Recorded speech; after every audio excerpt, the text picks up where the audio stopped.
Hey everybody. Second time live today. Um, Starting to get a handle on some of these technical issues. Oh boy.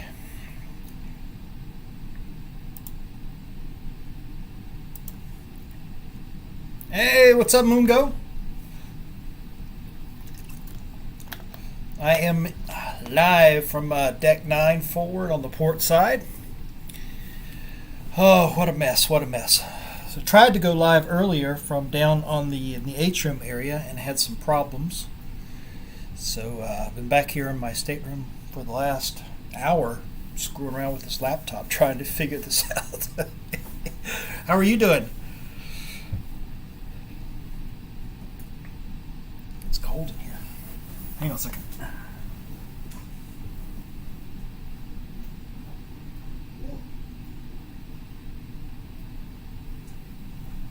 The air conditioning's been running just like wide open for the last hour or something, and it's like freaking cold as hell in here.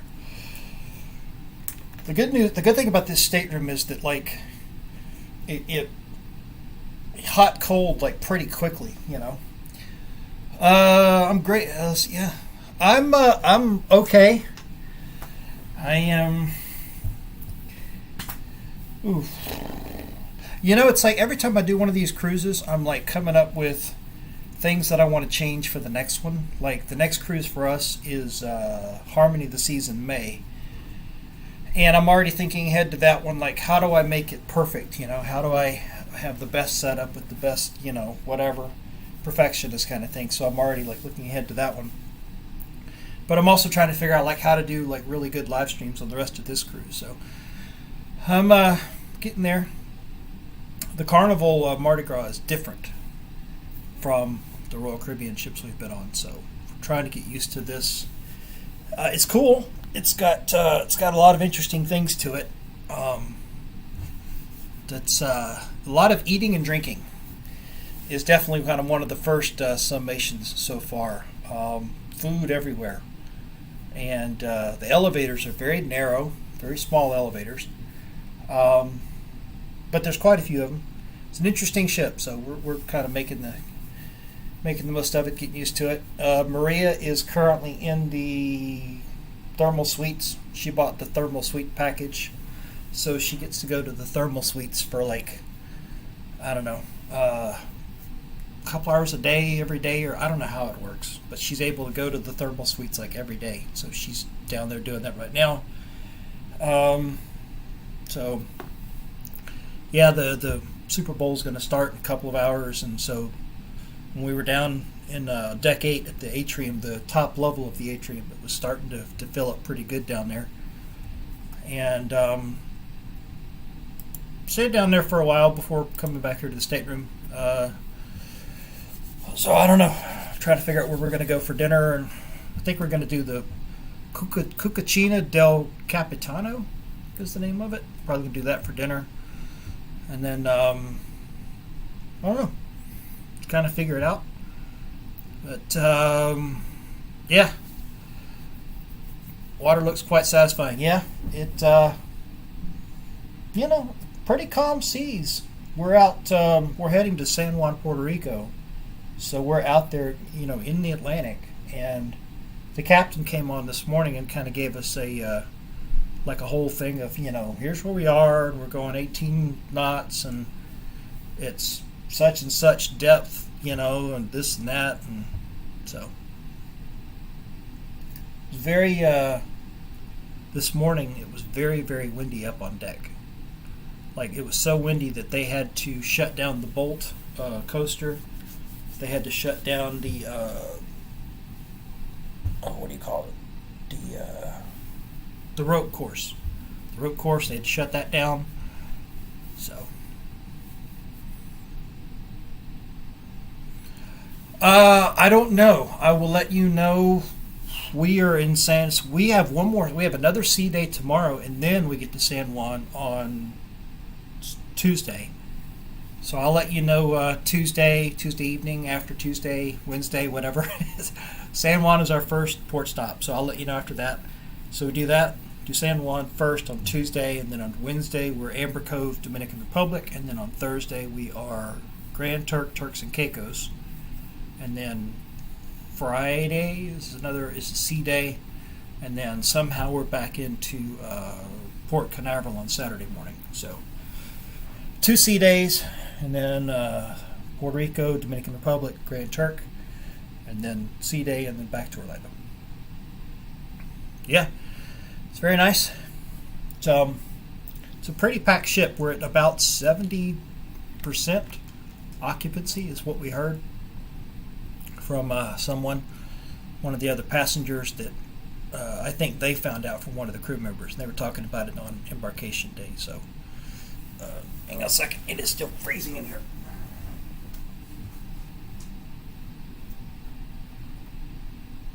I don't know why all of a sudden it's like I've been in here working on the laptop, and all of a sudden it's like just cold. I don't know what's up with that.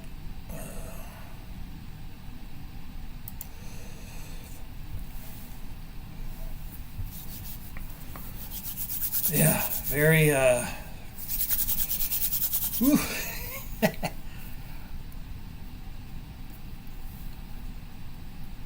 A little scared going to Dominican Republic. Last time I've been in another country like that was forever. Well, yeah, I mean, we're going to get off and we're going to do one of those guided excursions through Carnival. So we'll do that. I mean, I'm not going to get to go hang out in the port or whatever. We'll get off. We'll do the excursion. 4 or 5 hours, and then we're back on. So Carnival Sunshine, cool. Yeah, looking forward to Grand Turk. Never been there. Dominican Republic and Turks and Caicos are 2 of the places in the Caribbean that we've never been to. One of the knocks that I have against Royal Caribbean, and I have told them this, in surveys, but nobody's really going to probably care what I have to say. But they don't have. They go to the same places over and over again, kind of both Eastern and Western Caribbean. If you think about Western Caribbean, it's just Cozumel and Costa Maya and maybe Roatan, Honduras, or whatever it is, and that's it. There's no other places to go in Western Caribbean. They consider Grand Cayman and Jamaica and Haiti, they consider those to be Western Caribbean itineraries, even though they're kind of sort of Central Caribbean. So sometimes it's hard to find a cruise that will include Jamaica or Grand. We've only been to Grand Cayman once because it's too hard to find a cruise that goes to Grand Cayman. Labadee, Haiti, we were supposed to go later this year, and I think it got taken off because of some unrest going on down there. Yeah, very beautiful countries. People are really nice. Yep, but in the Eastern Caribbean, Royal Caribbean only goes to like the same set places every time. There's a bunch of other places in Eastern Caribbean that I wish Royal Caribbean would go to more often, like Turks and Caicos, like Dominican Republic, Antigua, Barbados, just a whole bunch of places in the Eastern Caribbean that I wish Royal Caribbean would go to more often. So, but yeah, looking forward to it. That was one of the nice things about this cruise was Maria's never been on Carnival. I've only been on Carnival once, 2004, on the Carnival Sensation, which they're about to get rid of. But that was an old ship even back in 2004, so it's time for it to go. But I mean, that was the one and only Carnival cruise I'd been on. And so, we get to experience Carnival, the newest ship that Carnival has out, plus two destinations we'd never been to before. We'd been to Puerto Rico once in 2016 to go out to embark on a Southern Caribbean cruise on Adventure of the Seas, but we'd never been to Puerto Rico, to San Juan, just to be able to get off the ship and go do excursions. So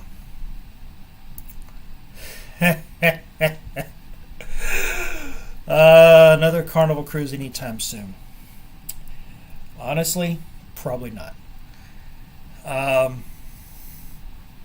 I am really, really trying hard to like have an open mind on this cruise and really just sort of take in like here's what a Carnival cruise is like, because I need to be able to speak to it from a travel advisor perspective, of like it because I've got guests that are booked on Carnival, and so, I mean I need to be able to know the Carnival experience, but there are I don't know.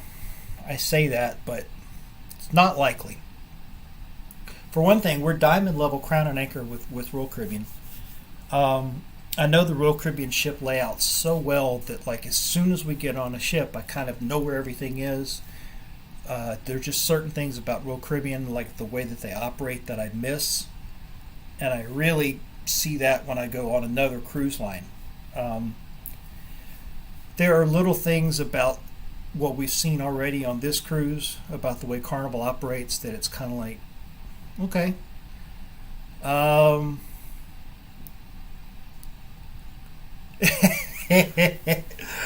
okay, Guy's Burger Joint. I have not tried it yet. Now this afternoon, today I had Shaq's Big Chicken for lunch.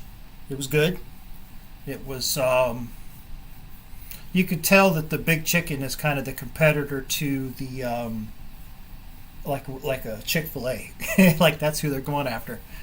Um, Guy's Burger Joint. I'm definitely going to have a hamburger from there. We walked by there earlier, and there was a pretty big line of people going through there, and they were just cranking out the burgers left and right. So I'm definitely going to do that. Maria had Blue Iguana Cantina for lunch, and I think she liked that. So that is one of the things that I like about the Mardi Gras is that there are a lot of places to eat. What's interesting is it seems as though, because we signed up for year time dining, and what's interesting is it seems like and I don't know yet, it's too early to say this definitively, but so far we had dinner last night in the Palm, which is one of the main dining room look options that you can do for your time. And it was okay, but it was not as good as the main dining room in all of the Royal Caribbean cruises we've been on. So we're starting to come up with this theory on the Mardi Gras that, and I don't know if this is Carnival fleet-wide or if this is just the Mardi Gras, that the main dining room may not be as good as the other restaurants where there's a fee. So I don't know. Like that might be by design.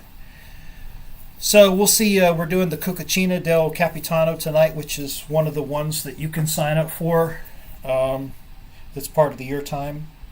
And then I think the other one is Chibang, however you say that. So we're going to potentially try that one for dinner.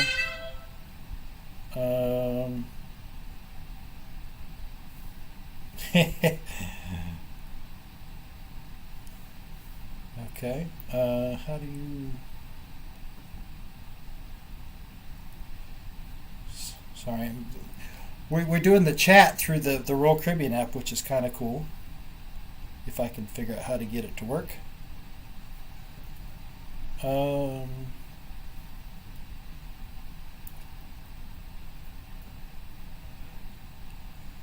yeah, for the Super Bowl. Thank you so much for joining me. I appreciate it.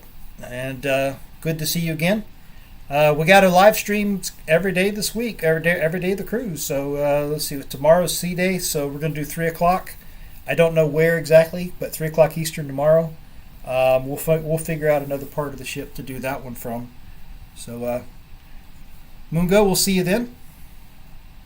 Have fun watching the Super Bowl.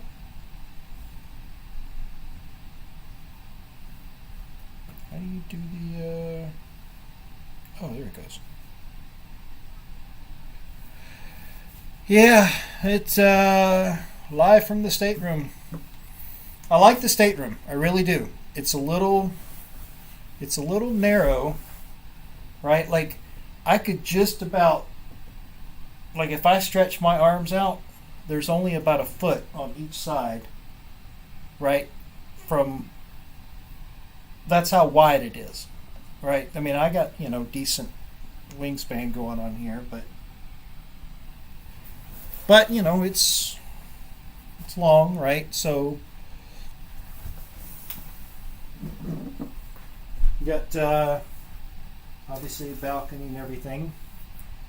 Nice little refrigerator down here. We got our nice little supply of water bottles.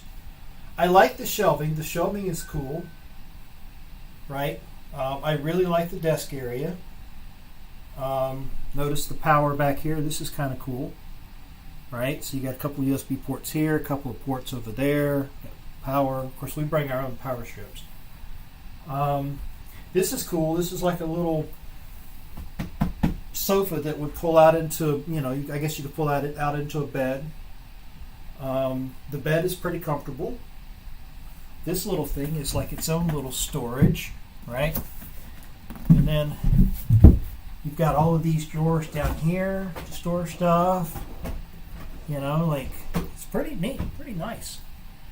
I can't quite make the camera go there because it's too far away, but when you come in the door, as soon as you come in the door, immediately on the right, there are two full-size closets over there. And I mean, they hold a ton of stuff.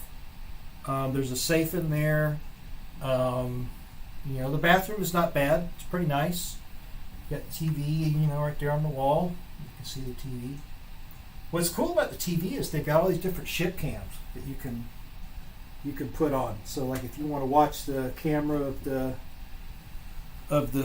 Lido, or the front camera off the bow or off the side of the ship or the stern or whatever, they've got different ship camera angles that you can put on. So that's kind of cool.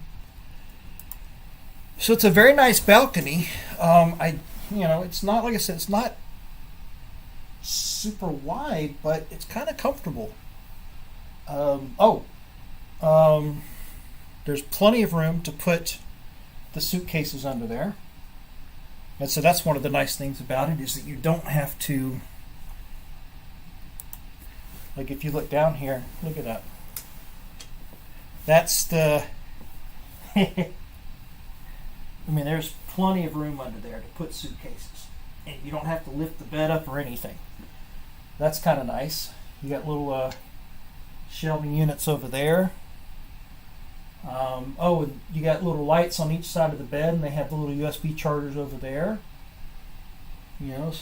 It's pretty nice. It's a new ship, right? So it kind of makes sense that it's got a nice new modern stateroom deal going on. Whoa. There we go. Sorry, my camera was having trouble adjusting there for a second. So, like I said, deck 9, port side, forward. So, the one thing that I'm not super crazy about so far is the elevators. The elevators are very narrow. Nobody is really enforcing any sort of, like on Royal Caribbean, for instance, they have signs everywhere: 4 people to an elevator. They have the little things on the floors in the elevators, to try to force that. Here, it's just the Wild West, and people will just cram onto the elevators and So I'm not crazy about that. I've been trying to avoid the elevator if I can help it. So that's what it is, but kind of getting used to it. Anyway, Super Bowl Sunday. So I was just doing a quick little live stream here. We are back every day of the cruise. So tomorrow is our second sea day. So we'll be back 3 o'clock Eastern tomorrow. I don't know where yet. So I'd like to do the live stream tomorrow by the Lido, by the pool, but I'm not sure yet. So either there, maybe by the Tides bar at the back on deck 16. So we'll figure it out. But tomorrow at 3 o'clock Eastern. So thanks for joining me. Be sure to give it a thumbs up. Let YouTube know that you like the broadcast, and make sure you subscribe to the channel with the notification bell on, so that when I do fire up the live stream tomorrow, because it may not be right at 3 o'clock, it'll be somewhere in the ballpark of 3, but when I do start the live stream, you'll be notified. So Appreciate it, and enjoy the Super Bowl. See you.